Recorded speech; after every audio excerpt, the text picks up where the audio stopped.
Hey Kidz Bridge, hey Bridge Church, how you doing today? I brought Sully and Benny with me here to the middle of the desert, and it is hot. It is so hot out here. Boys, is it hot? Yes. How hot do you think it is? 150. 150 and 50 degrees? Well, let's go in the middle. It's actually 105, which is really hot. And I brought my boys out here for a reason, because we're gonna be watching a video today about Moses and the Israelites in the middle of the desert, wandering the wilderness, all right? And it is a heat wave here in California. So I thought, what better way to do that than to show you guys what it kind of looks like in the middle of the desert, right? But guess what? The Israelites, they were hungry and they complained. You guys know what complain means? No, don't get hungry. They got hungry and they talked about it all the time, how upset they were. That's complaining, talking about it all the time about how upset they were. But listen to this. They were wandering the wilderness for 40 years. How old are you, Sully? 7. 4. So that means, Sully, they were wandering the wilderness. You wouldn't get out of the desert until you're 47 years old. Wow. That's crazy, right? Yeah. Could you be in the desert for 40 years like this? Yes. No. Yes. Could you be in the desert for 40 months? Yes. No. Yeah. Maybe. What about 40 days? Yeah. Yeah. What about 40 minutes? Yeah. Yeah. Good, because we've already been here for 40 minutes. So that's a good thing. That's a good thing. So let me ask you this question now. Do you trust God to provide for you and take care of you for 40 years in a desert like this? Yeah. Yeah. That's right. Trust God to provide and take care of you. So today's video, again, is about Moses and the Israelites in the middle of the desert wandering for 40 years. Enjoy!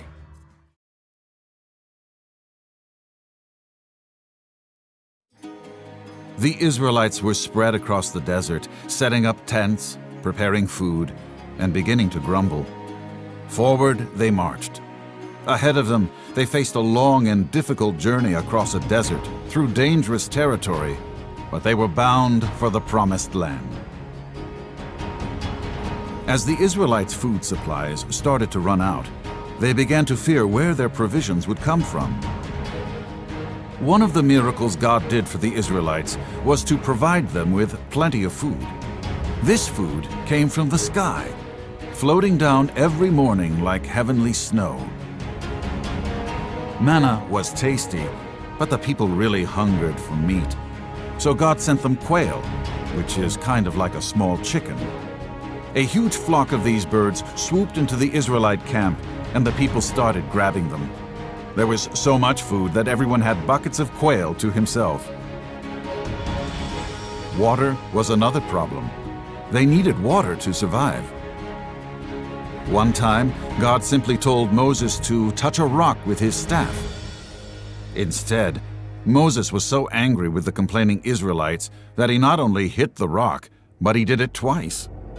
When he did so, water gushed out, providing a river of clean, pure, refreshing water for the whole nation to drink.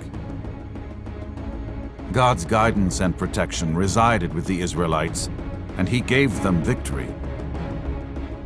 On one occasion, Moses saw that when he had his arm raised, the Israelites started winning. But when he lowered his arm, the enemy gained.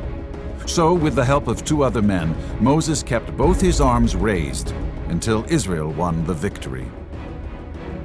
Traveling this long through the wilderness brought a lot of problems.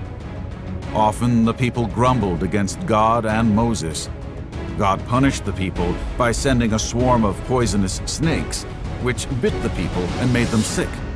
But even when he had to punish them, God was merciful.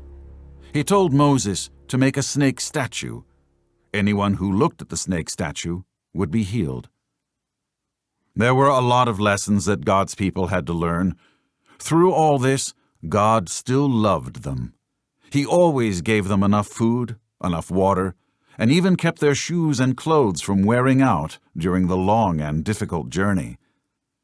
They would continue to wander through the wilderness for 40 years. All right, I hope you guys enjoyed that video. I hope you guys learned a lot, and we can't wait for you to join us again every Friday. We're trying to put new content up, crafts, puppets, different snacks, anything we can think of, so you guys are enjoying this and enjoying this time together, even if it is online. So please share, join us on Facebook, on YouTube, bridgeandcorona.org. All All right, bye everybody. Bye.